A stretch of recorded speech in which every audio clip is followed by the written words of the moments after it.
I am reading you the next chapter of the Enchanted Wood. So it's chapter 10 and it is called The Battle of the Bears. Okay. Goldilocks, the three bears, the girls and Moonface all went out of the little cottage. How strange it seemed to see roses blossoming over the walls when ice and snow lay all around.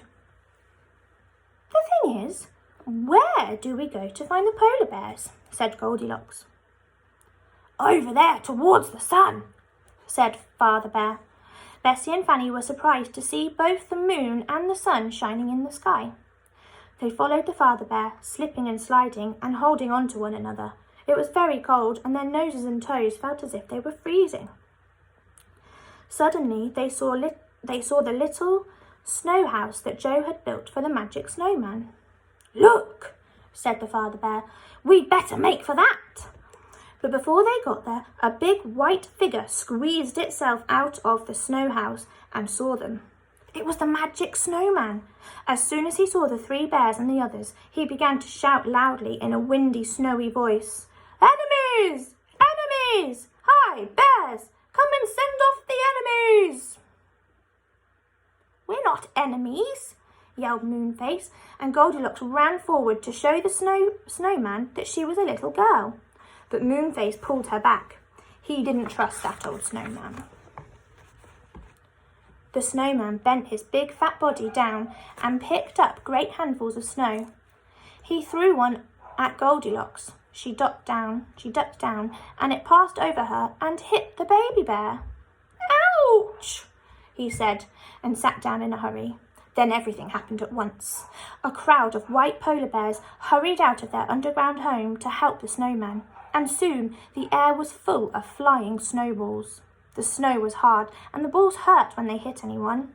It wasn't a bit of good, the girls shouting that they were friends, not enemies. Nobody heard them, and soon there was a fierce battle going on. Oh dear, gasped Bessie, trying her best to throw straight. This is dreadful.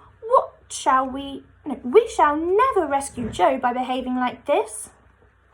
But there really didn't seem anything else to be done.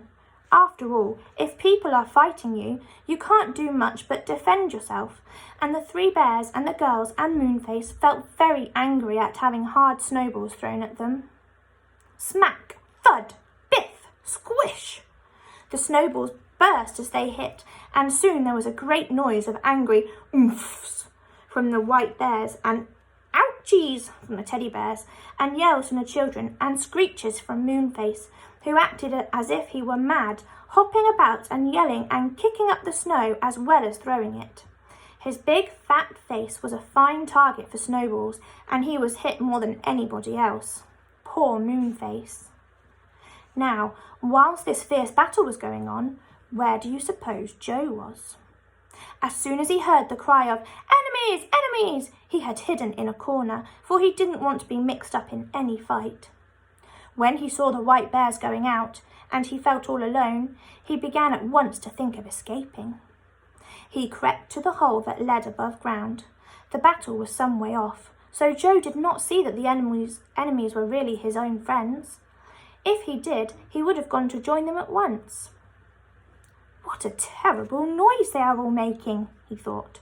It sounds like a battle between gorillas and bears to me. I'm not going near them. I'd be eaten up or something. I shall just run hard the opposite way and hope I'll meet someone to help me. So Joe, dressed in his bearskin and looking just like a little white bear himself, crept off over the ice and snow, not seen by anyone. He ran as soon as he thought he was out of sight. He ran and he ran and he ran. But he met nobody. Not a soul was to be seen. Only a lonely seal lay on a shelf of ice, but even he dived below as soon as he saw Joe. And then Joe stopped in the greatest astonishment and stared as if his eyes would fall out of his head. He had come to the cottage of the three bears, standing all alone in the middle of the ice and snow, and of course its roses were still blooming around it, scenting all the air. I'm dreaming, said Joe. I simply must be dreaming. A cottage with roses here in the middle of the snow? Well, I shall go and see who lives there. Perhaps they would give me something to eat and let me rest, for I'm very hungry and tired."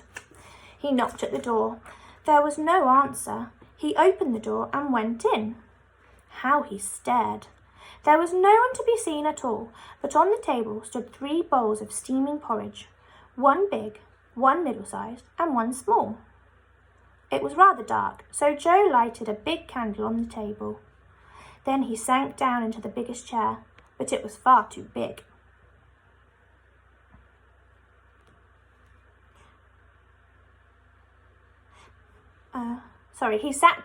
It was far too big, and he got up again. He sat down in the next size chair, but that was too piled up with cushions. And he got up to sit on the smallest chair. That was just right. Joe settled down comfortably, but alas, his weight was too much for it, and the chair broke to bits beneath him. He looked at the delicious porridge. He tasted the porridge in the biggest bowl. It was much too hot and burnt his tongue.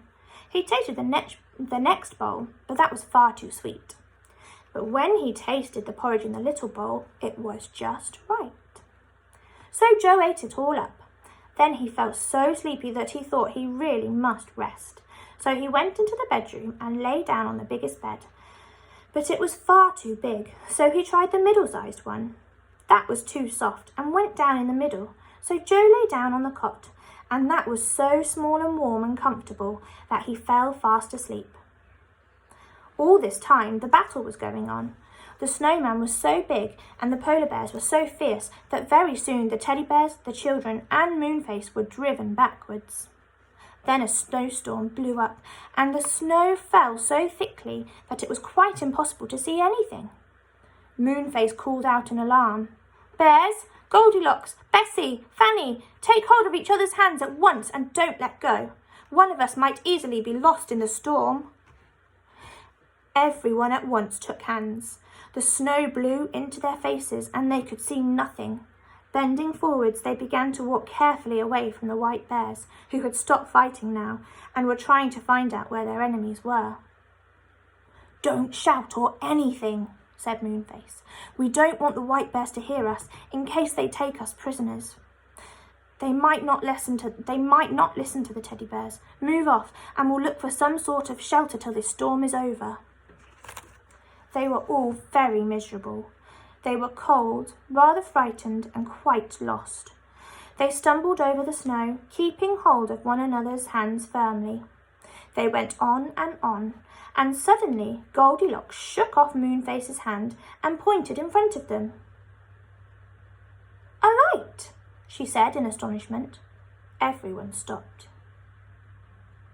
I say, it's our cottage!" shrieked the baby bear in surprise and delight. "But who's inside? Someone must have lighted the candle."